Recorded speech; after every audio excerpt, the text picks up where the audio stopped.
அந்த 1 hour travel டைமில் ஒரு பேய் கூட உட்காந்து கார் ஓட்டிகிட்டு இருக்காரு.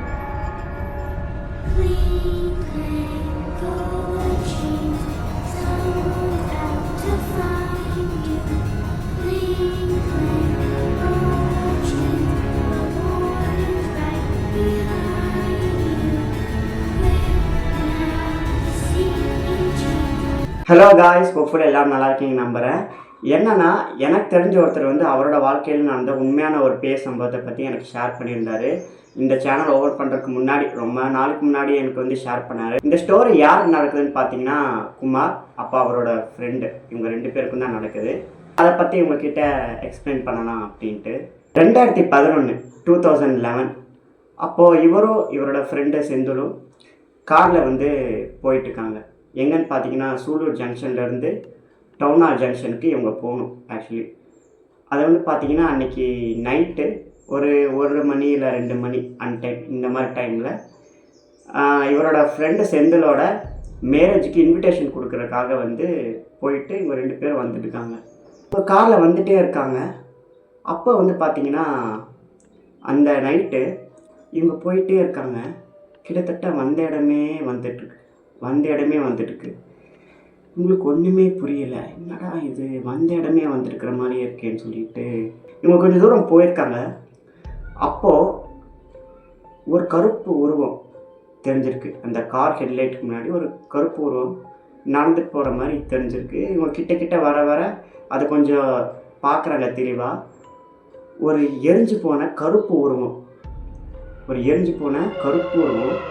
அவங்கக்கிட்ட லிஃப்ட்டு கேட்டு நின்றுட்டுருக்கு. இவங்க 2 பேருமே பார்த்து ஷாக் ஆகிட்டாங்க. சரின்னு சொல்லிட்டு போயிட்டாங்க. அந்த உருவத்தை அப்படியே பார்க்காத மாதிரி போயிட்டாங்க. இவங்க போயிட்டே இருக்கும்போது கொஞ்சம் தூரம் கழித்து இந்த குமாருங்கிறவர் தான் கார் ஓட்டுறாரு. செந்திலுங்கிறவர் பேக் சீட்டில் உட்காந்துருக்காரு, பக்கத்து சீட்டில் உட்காரல. இவர் லைட்டாக திரும்பி பார்த்துருக்காரு. அந்த எரிஞ்சு போன கருப்பு உருவம் ஒரு ஆம்பளை உருவம் அவரோட இந்த டிரைவர் சீட்டில் கார் ஓட்டியிருக்காருல, அந்த சீட்டுக்கு பக்கத்து சீட்டில் உட்காந்துட்டுருக்கு. ஆனால் அந்த கருப்பு உருவம், எரிஞ்சு போன உருவம் வாயிலிருந்து ரத்தமாக ஒழுகிட்டுருக்கு. இவர் பார்த்துட்டு அப்படியே ஷாக் ஆகிட்டார். அந்த உருவம் அவர்கிட்ட எதுவுமே சொல்லலையா, எதுவுமே பேசலை. இவர் திரும்பி பார்க்கறதுக்கு பயம், என்னடா இது இந்த மாதிரி இருக்கேன்னு சொல்லிட்டு கார் ஓட்டிகிட்டே போயிட்டே இருக்காரு. இவருக்கு பயம் வந்துகிட்டே இருக்குது. கிட்டத்தட்ட 1 மணி நேரமாக நீங்கள் வந்து பார்த்தீங்கன்னா, சூலூர் ஜங்ஷன்லேருந்து டவுன் ஹால் ஜங்ஷனுக்கு வந்து காரில் வரும்போது ஒரு ஒன் ஹவர் அந்த மாதிரி வந்துடலாம். அந்த 1 ஹவர் ட்ராவல் டைமில் ஒரு பேய் கூட உட்காந்து கார் ஓட்டிகிட்டு இருக்காரு. இவருக்கா பயம். கிட்டத்தட்ட அவர் சொல்கிறாரு, அந்த 1 மணி நேரம் நரகத்துக்கே போயிட்டு வந்துட்டேன் அப்படின்னு சொல்லிட்டு கரெக்டாக அந்த டவுன் ஹால் கிட்ட வரும்போது அந்த கோணியம்மன் கோயில் ரைட் சைடில் இருக்குல்ல, இந்த கோணியம்மன் டெம்பிள் கிட்ட வரும்போது பார்க்குறாரு, அந்த உருவத்தை அங்கே காணும். அப்போ தான் உங்களுக்கு நிம்மதியே வருது.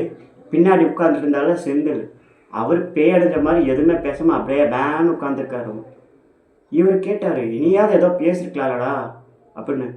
ஐயோ, நீ பாத்தியாவா பக்கத்துலேயே உட்கார வச்சு ஓட்டிகிட்டு இருந்தேன், பாத்தியான்னு கேட்குற, நீயாவது ஏதாவது பேசிட்டு இருந்திருக்கலாம்ல. நான் எங்கே பேசுகிறது, நானே பயத்தில் என்ன படம்னு தெரியாமல் மந்திரம் மனசில் நினச்சிட்டு உட்காந்துட்டு இருந்தேன் அப்படின்னு. அப்புறம் வந்து அதுக்கப்புறம் அவங்க வந்து வீட்டுக்கு போயிட்டாங்க. வீட்டுக்கு போனவுடனே பார்த்தீங்கன்னா, குமார் இருக்கார்ல, அவருக்கு வந்து பயங்கரமான ஃபீவர். நெக்ஸ்ட் டே இந்த ஸ்டோரி நடந்ததுக்கப்புறம் நிறைய பேர்கிட்ட சொன்னாங்களாமா. ஆக்சுவலி வந்து அவங்க ரிலேஷன் தவிர மற்ற யார்கிட்டையும் சொன்னப்போ நம்பலை அப்படின்னு சொன்னாங்க. ஆனால் வந்து எங்களுக்கு மட்டும்தான் தெரியும் அந்த சம்பவம் வந்து வாழ்க்கையிலே மறக்க முடியாத ஒரு சம்பவம். அந்த மாதிரி ஒரு திகிலான ஒரு அமானுஷத்தை வந்து அந்த மாதிரி ஒரு உருவத்தை நான் வந்து லைஃப்பில் பார்த்ததே கிடையாது, இப்படி ஒரு உருவத்தை கூட ட்ராவல் பண்ணதே கிடையாது அப்படின்னு சொன்னார். அந்த ஸ்டோரியை தான் இப்போ உங்கள்கிட்ட வந்து ஷேர் பண்ணியிருக்கேன்.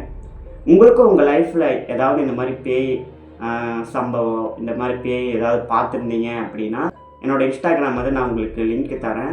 ஸோ நீங்கள் வந்து எனக்கு அதில் வந்து மெசேஜாவோ இல்லை வாய்ஸ் இதாவோ நீங்கள் அனுப்பலாம். நான் அதை வந்து நீங்கள் எனக்கு ஷேர் பண்ணிங்கன்னா நான் அந்த ஸ்டோரியை வந்து இந்த சேனலை வந்து ஷேர் பண்ணுறேன். ஸோ அவ்வளோதான் காய்ஸ், இந்த ஸ்டோரி முடிஞ்சுது. நீங்கள் இந்த கதையை பற்றி என்ன நினைக்கிறீங்க அப்படிங்கிறத மறக்காமல் கமெண்ட் பண்ணுங்கள். ஸோ ப்ரௌன் மணிக்கு மணி ரொம்ப முக்கியம், அதனால் அந்த மணியை மறக்காமல் அடிச்சிடுங்க.